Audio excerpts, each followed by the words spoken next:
Welcome, everyone, once again to Train Tuesday. And I'm your host, Jim Wiggin. And just like I always say, we've got some great stuff to talk about today. We're going to be talking about ready to roll. We're going to be talking spine cars and 40-foot containers. But before we do that, I'm going to do what we always do. I'm going to look out here in train land and see who is following us today. I've got comments right here on my right, your left. Let's see who's joining us today. We've got, looks like Christopher, Richard, Bradley, Gary. Let's see. Some guys here have got some questions already. We'll try to save those for the end of the show. David says, hi, Jim. Let's see who else we got. Snake Me Man. So either he's got a Ford Cobra or I'm not quite sure. We'll have to figure out that one.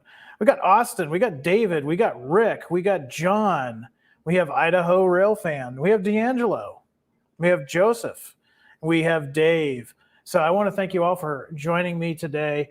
Like I said, we've got some great stuff here for Train Tuesday. I've got some stuff in the studio too that I want to show you. We'll talk about that a little bit later.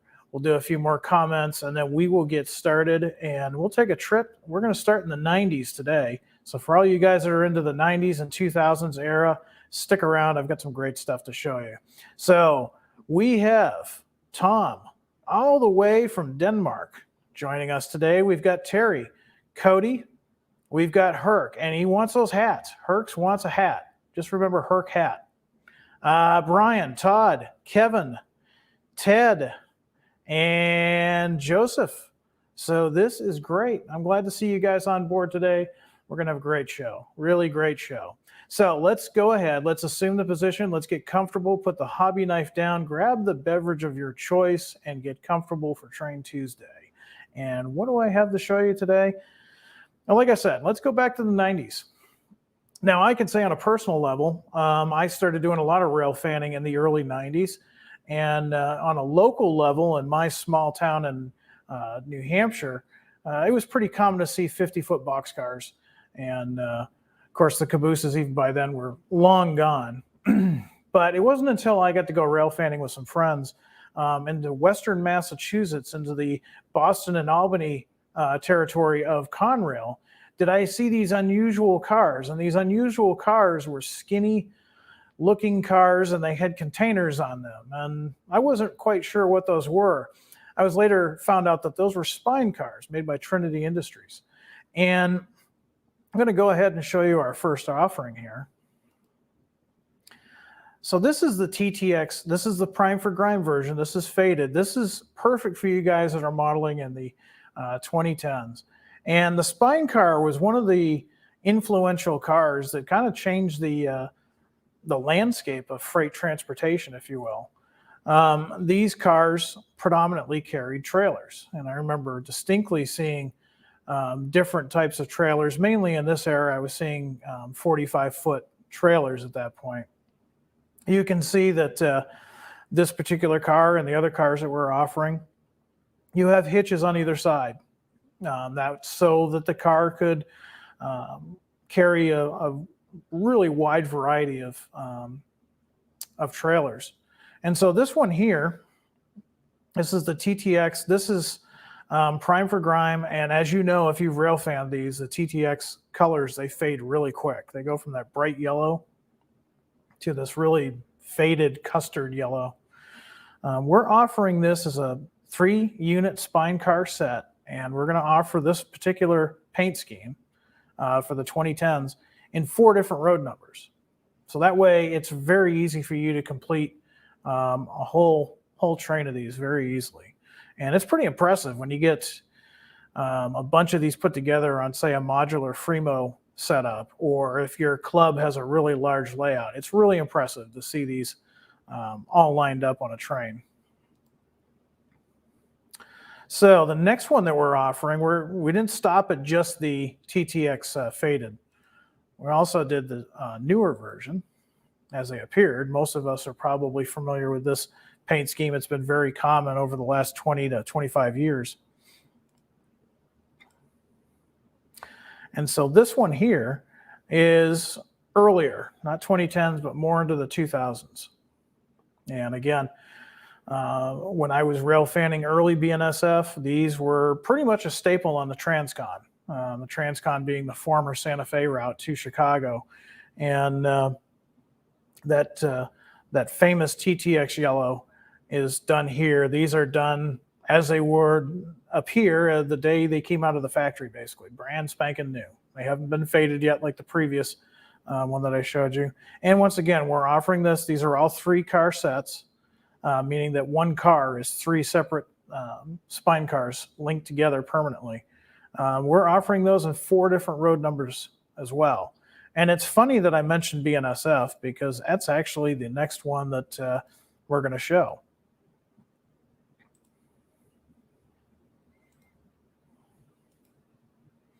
So here's the Bnsf version. Now this version here, this is the 2010s. And this was the common paint scheme for Bnsf. This is after the swoosh era had started. You were about 5 years into the swoosh era. And these are pretty common even now. You'll see these throughout the system. And so if you're modeling anything from the 2000s to present day, you're going to want to pick these up, specifically if you're a Bnsf modeler. I'm kind of looking to see any guys out there that are familiar with these cars, seen these cars. A lot of rail fans out there, so I'm trying to watch the comments in between. I go between these screens. So let's see. Yeah. Well, you never know. You never know. It could happen. Stranger things have happened. Not in this run. We've done those in the past, but in this run, we're just doing the 3 set. That is all that we're showing this time. Let's see. Joel seems to like these. So a lot of you guys are modeling, you know, what we would consider modern era. These are perfect for you. Specifically, early 2000s right up until present day. These are perfect for, even if you've got a smaller layout. You know, it's not uncommon to see these mixed in with a you know, a regular freight. They're not always just the point A to point B. Sometimes you'll see them mixed in with a variety of freight. So it's kind of neat to stick those in. And of course, you keep having the opportunity to add the trailers of your choice. And it does make rail fanning pretty interesting. We don't have the colorful box cars that we did in the past, but we do have these trailers on these spine cars. So the other thing I want to show you this month is these 40-foot cube containers. Now, we had some fun with these this month. We did a couple of different things. Here's the current Yang Mings. Anybody that's been rail fanning the last few years, you've seen these. They're very, very common. We didn't stop there. We wanted to do something a little different too. Let's see if it's the next slide. We did the original. Now, I personally am not too familiar with this original logo. This was before I did any serious rail fanning, but these did indeed exist. They still will show up occasionally. I was talking to, I believe Janik was telling me that occasionally they will still show up out in his area. I've not seen one, so I'm going to have to start paying more attention to the containers and not just the motive power when I go rail fanning. So you've got some options there. If you're doing the early days of intermodal, these are perfect for that. If you're doing the later days, current time, these are perfect for that. So it's up to you. Of course, we've got the K-line. K-line, very common. You're going to see these just about anywhere in the country, Canada. They're all over. You know, very, very common on today's intermodal trains. Here's one that I don't see too often out here in the Midwest or the East Coast, Ned Lloyd. Maybe put in the comments section. I'll take a look at the comments here real quick. Give me a shout out if you've seen these. I have not. again, either I need to pay more attention to the containers and not the motive power, or maybe they're just not as common to this part of the country. OCL, of course, this is one of the earlier companies that got into containers back 70s, early 80s. Their logo has changed a little bit over the years, but these are very common on contemporary lines now. So if you're modeling, again, if you're modeling within the 2000s to present day, these are perfect for that. And then we got Beacon. There's another one. I've just started seeing some Beacon. I don't remember seeing them as much years ago, but I have been seeing them occasionally on the Transcon. So really neat. We can always do the ones that you see every day, but it's kind of neat to let the developers really do some research and see what else is out there. And then, of course, Hanjin. Hanjin is one of those that's just about it seems like just about every intermodal train, you're going to see these. Really, really common. Let's see. I want to check and see if anybody has seen.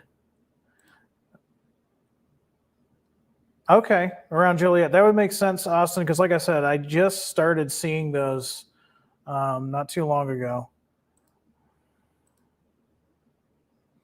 They are new for us. I don't know how new they are in the prototype world. I will admit I am not 100% on my contemporary model railroading as I am for my specific era, but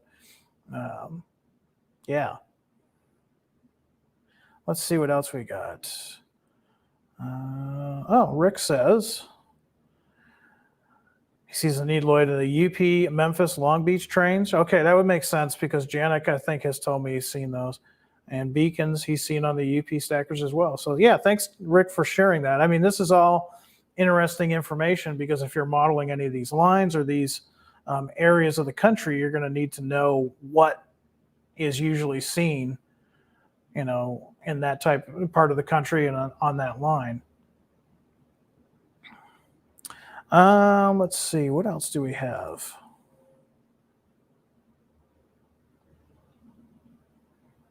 John's got a good comment. I'm going to put this up here because he actually gave us a modeling idea too. He says, see a lot of the needloid in PNW on stack trains and on the highways, even as storage sheds. He's got a great point. You don't have to just use these for your stack trains. We've talked in the past, a lot of modelers have used these even as a backdrop. Say you're doing an industrial area in your switching layout. You don't have the room for the yard. You can still have these stacked up as a appropriate backdrop. But many places are using these for storage buildings. Some even use these for houses. You can get really creative with these containers, and it'd be interesting to see what some of you guys end up doing with these containers. A lot of the older containers find new life as, like he said, storage compartments, garden utility sheds. I can even say here at Horizon has their own RC car track, and there's a stand where all the drivers stand so they can see their cars over the course of the track. What they're standing on is a retired 40-foot container. So there's a scene that you could probably think of for any of these containers besides just an intermodal train. So that was a good comment. Thank you for putting that up there. All right, I'm going to go through the comments here a little bit before we get into the news. And let's see, one thing I do want to tell you is with these containers, they come in packs of 3. They're all going to be packs of 3. We're offering those packs of 3 in 2 distinct road numbers. So for every K line, there's 2 packs of K lines, and then each pack is 3 containers. So that lets you get, 6 containers in all if you buy both road numbers.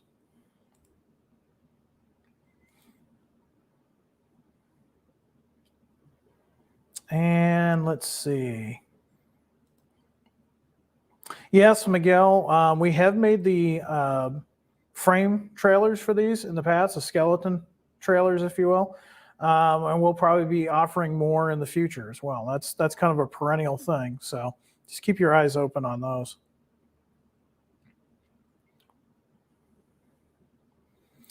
All right. Well, looks like we've covered all of the questions and comments on the containers. Let's go on to some other things. I think we've got some news here this week. Let's double take a look here. Yeah, we got news. So from time to time, one of the things that we like to do here is, as you know, we do a show every now and then with our developers just to see what they're working on, see what's going on behind the doors of development here at Athearn.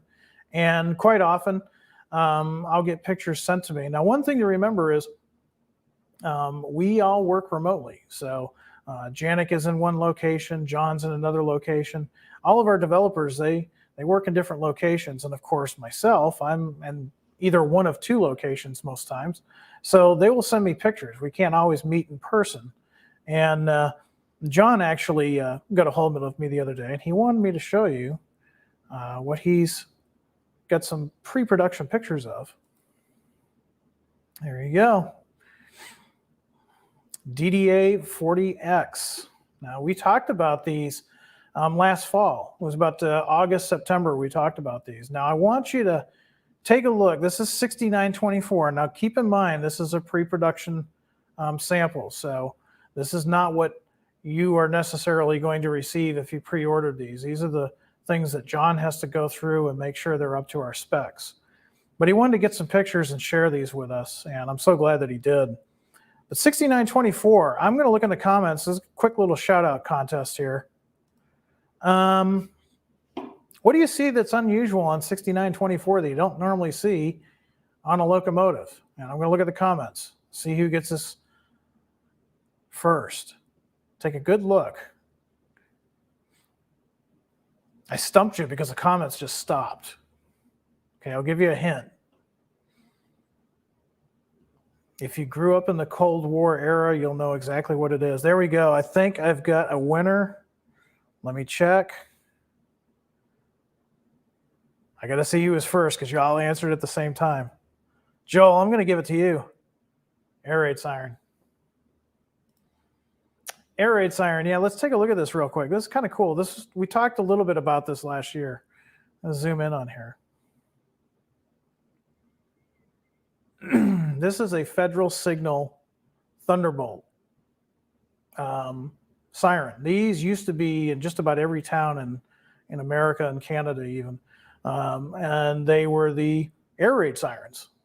And if you live in the Midwest like I do right now, they're also used as tornado sirens. But back in the day of this being on this locomotive, they were air raid sirens. Union Pacific thought it'd be an interesting idea to have the folks at Federal Signal modify one of these Thunderbolt sirens and make it basically a warning device for grade crossings. Now, they did this to 6924. They did it to one other locomotive. I don't remember the number off the top of my head, as an experiment. And obviously, it did not rotate like the regular signal did. It was positioned just a point forward. But it is basically, yes, it is a compressor-powered chopper-style siren, which is really interesting. If you're into Cold War history stuff, that's kind of neat. And Union Pacific, as you know, they were not afraid to try new things. So the Blues Brothers were not the only ones to mount a air raid siren on their vehicle of choice. But cool picture. And John was nice enough to send that picture as well as another one. This is 6936 without an air raid siren. This one was not chosen for that purpose. But usually when I get pictures like this, that means that we're getting close. So if you did some pre-orders, your waiting time window is getting shorter, which is always a good thing. But yeah, really kind of a neat little piece of history that the railroads would do that. Apparently it wasn't a success because we don't see that on locomotives anymore, but really kind of a cool,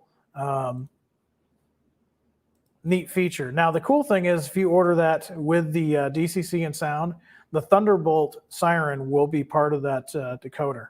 So if you really want to scare your guys at the next operation meet, especially if you live in the Midwest, you know, you could fire up the siren And while everybody's taking shelter, you've got full run of the club layout. It's just an idea, but I wouldn't do that. But all right. Now, like I said, before we go to questions, I do have something in the studio, and it dovetails very nicely into what we're talking about this month.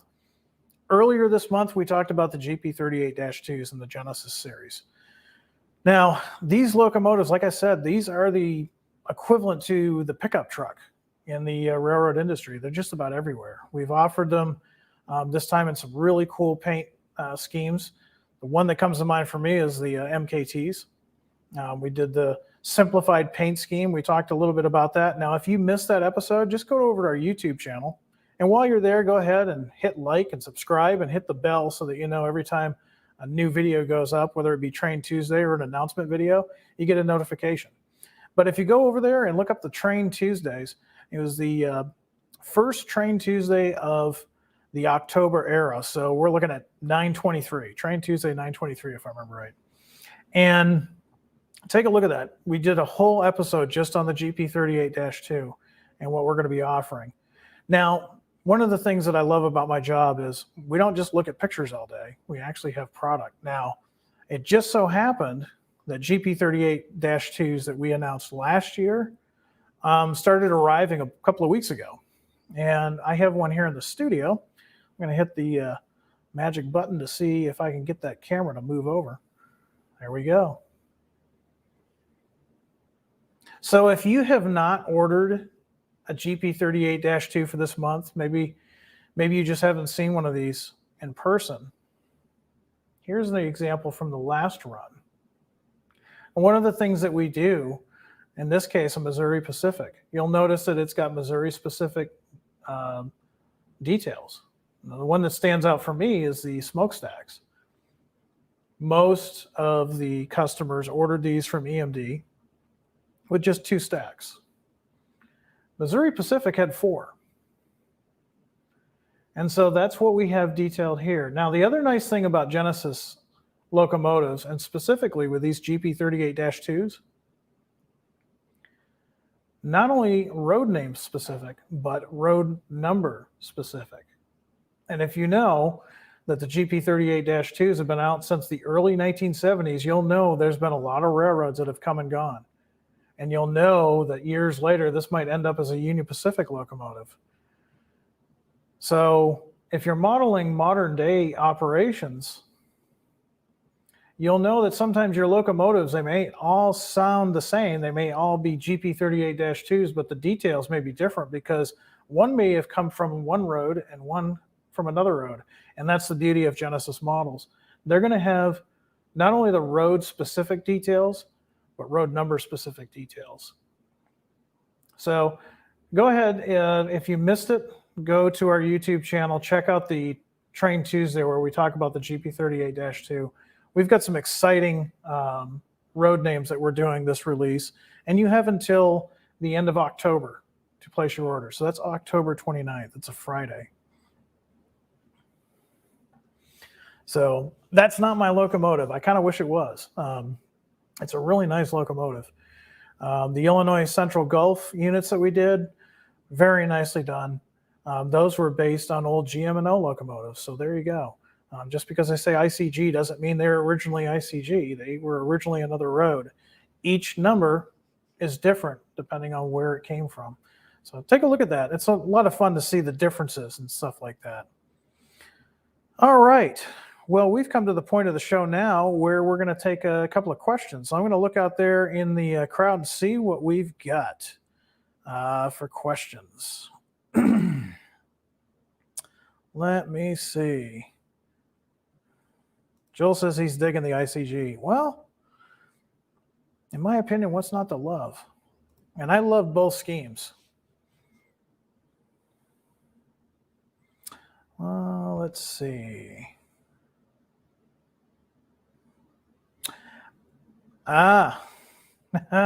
Casey says, Jim, when are the Dash 9s coming out? That's a great question.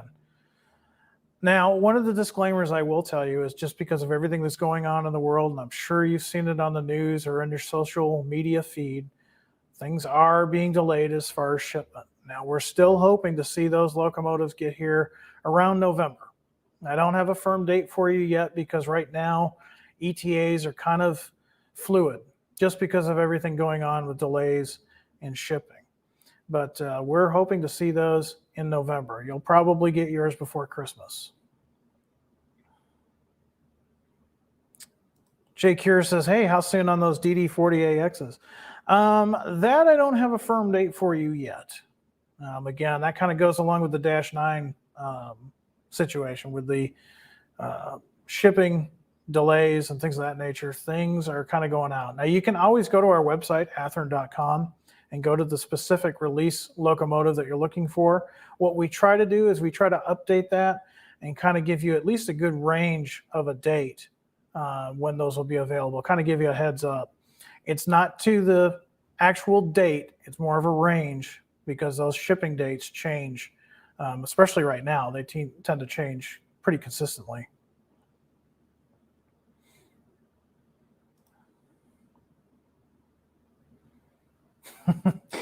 Randall says, take your time, Jim. It gives me time to save up. I understand. I totally understand. I have the same problems. There's so many good things to buy.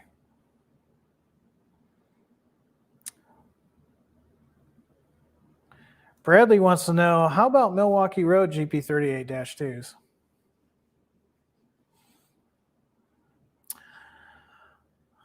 How about with a bandit scheme?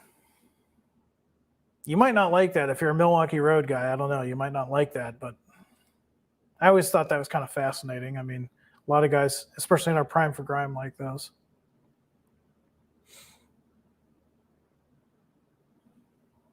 Let's see. We got time for a few more questions. Here's one from Graham I want to offer up here. That's good, Miguel. Let me get, there he is. Any word on the roads for the SW1500s coming in? I don't have any word for roads yet, but stay tuned. We will have roads shortly. We're getting, it seems hard to believe, we're about halfway through the month of October already. And we're just about done with October. We only got a few more Train Tuesdays before we do the live announcements for November. And I guarantee you November is going to be a month you guys are going to want to tune into. SW1500s, for you guys that are waiting on those switchers, don't give up hope. They are coming out this year. So we don't have too many more months for you to guess which month it comes out. Let's see. Terry likes Frisco GP38-2s. Yeah. It's a cool paint scheme. I always like the Mandarin orange and white.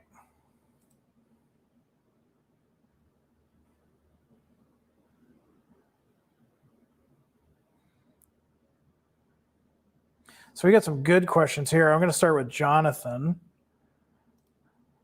Jim, any chance to request a 40-foot flat car for Car Ferry Bradley between Windsor and Detroit in the late 80s and 90s? Well, that sounds pretty interesting, actually. It sounds like a was this a one-off flat car? I'm not familiar with it. Was it a flat car that the railroad actually produced for their specific need, or was it based on a prototype that had been mass-produced? Anytime you have a great suggestion like that, please go over to athearn.com, select the Contact Us page, and you'll see an Athearn Product Suggestions email. Go ahead and select that. Send your email with as much information as you can. Now, what I like to say all the time, don't think that we're ignoring you. You might not get a response, but we are collecting that data.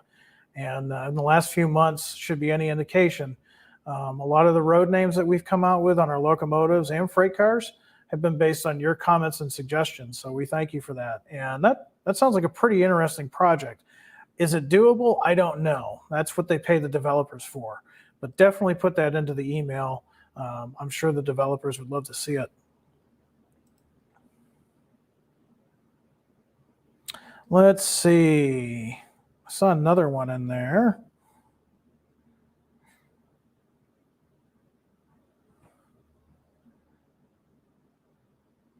This is a loaded question. What do you model? Scale, railroad, aero? That's the problem. I like it all. I like it all. I really do. I like East Coast, West Coast, Canadian.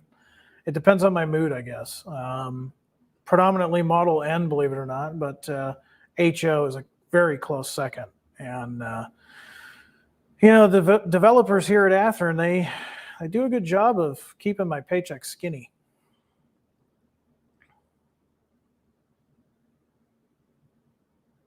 Okay, I've got time for one more question.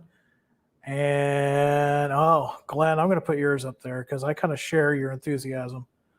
How about some Genesis quality CNW AC 4400s? Yeah, how about that? I would like to see that, and obviously Glenn would. How many other folks out there would like to see some Genesis quality CNW AC 4400s? Let us know. Let us know. We're going to be posting some more pictures on social media throughout the next week. We like your kind comments. Always keep your comments polite and kind. We are a family-friendly company, so we like to keep things that way and just let everybody enjoy the hobby of model railroading. Join us next Tuesday, for another Train Tuesday. We're going to be talking about some roundhouse stuff, and I'm going to have something else special in the studio to show you. I think you guys are really going to like it, especially if you like CNW. And we'll talk more on that day. So until then, be safe, be happy, do some modeling, and above all, high greens, everybody.